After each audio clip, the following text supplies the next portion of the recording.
Ronel, thank you very much for joining us on NBC. I wanted to find out, give us perhaps a background and an understanding, as it were, of the Baby Saver Box initiative, where it came from and what necessitated this particular initiative. Yes, Morris, thank you so much for having me. The Baby Saver Box initiative came because of the high rise of babies dumped in Namibia. So we had to do something about that, and we came on the Baby Saver Box idea to help mothers to bring their babies to a safe place, to surrender them safely and also anonymously if they want to. Yeah, that is a very important point, anonymously. Essentially, the idea of making it very comfortable for the parent that wishes to go down that road. Yes, it's very comfortable, and it's also in 2019 the law has changed. The Namibian law has changed specifically to accommodate these mothers who doesn't want anyone to know about them leaving a baby or abandoning a baby.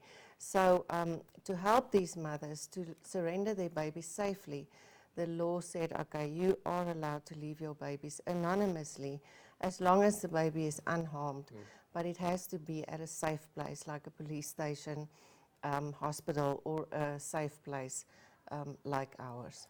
We understand that you are from Swakopmund, and a story that broke earlier today was that a 1-year-old baby was found abandoned about 200 meters from the Walfish Bay Swakopmund Road. Now, what are your comments on this rather very sad situation? It's indeed very, very sad. When I got the news, I was really dumbstruck. I was so shocked because in these days where we do so much awareness about safe abandoning, I cannot fathom any reason why this mother would do something like this to an innocent child, to a baby in such a dangerous place, to leave her baby. It just blown my mind. Right. Can you tell us just maybe briefly, and I know that you perhaps cannot really get into too much detail, the current status and the condition of the baby, how the baby is doing, how she is, and her current health status, as it were? Yes, unfortunately, I cannot give you any information about that right now. The baby is not with us. I believe the baby would be placed into another place of safety.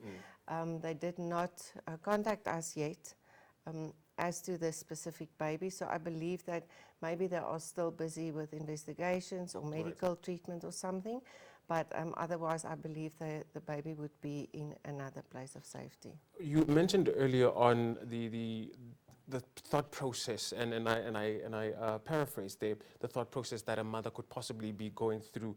What can you tell us, what can you tell mothers or parents that are contemplating either abortion or even looking at dumping or leaving their babies in anywhere? Well, Morris, everything that you mentioned there are absolutely a no-go in Namibia. It's not legal to do any of those. Abortion is not legal. Abandoning your child, killing of your children, it's just not acceptable. So I would like to urge mothers who are in a desperate situation to contact us. It's just so easy. Pick up the phone and contact us before you do anything that might lead to prosecution or that might lead to your baby's death. While there is so many options. Never ever in the past there were so many options available. And I cannot think of another option that is more easier than the one that we are offering.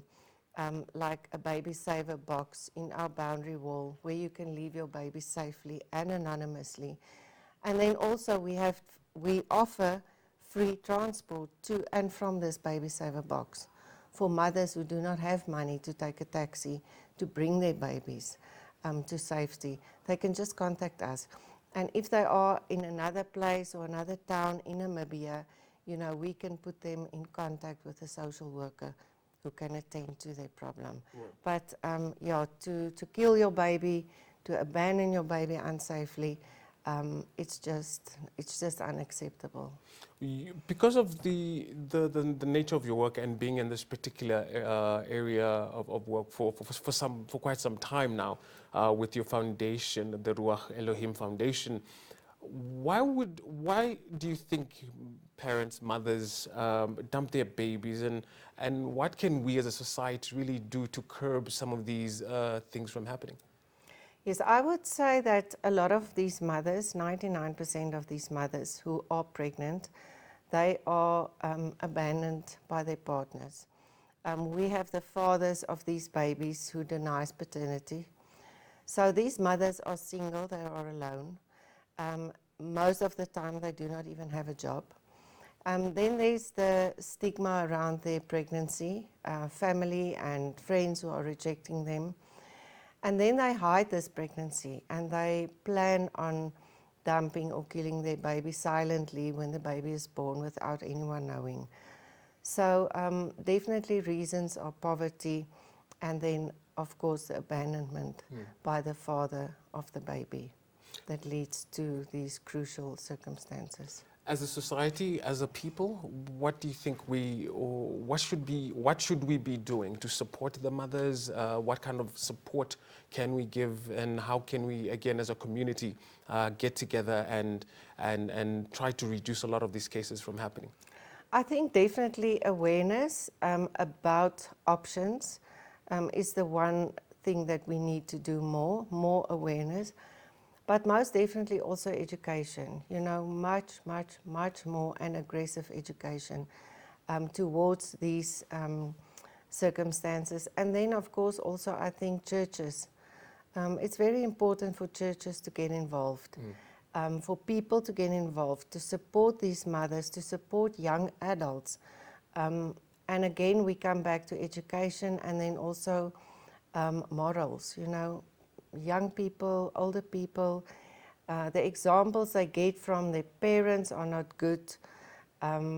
There's no morals. There's no respect for each other. I mean, just to have a look at the circumstances today, leaving your innocent little baby, he cannot do anything for himself, and you take him to the dunes. You have no love, you have no respect, you have no morals, you have no conscience. To do something horrible like that. And I think we need to step up. We need to love each other more. We need more love in this world. Then I think it would not look like this. It would not look like this. Ronel, we are running out of time, but before I let you go, I can get your contact details, the Baby Saver Box initiative. You have social media, presumes Yes. Facebook, Instagram, Twitter. All right. We are on Facebook, but I mean also they can contact NBC for my number.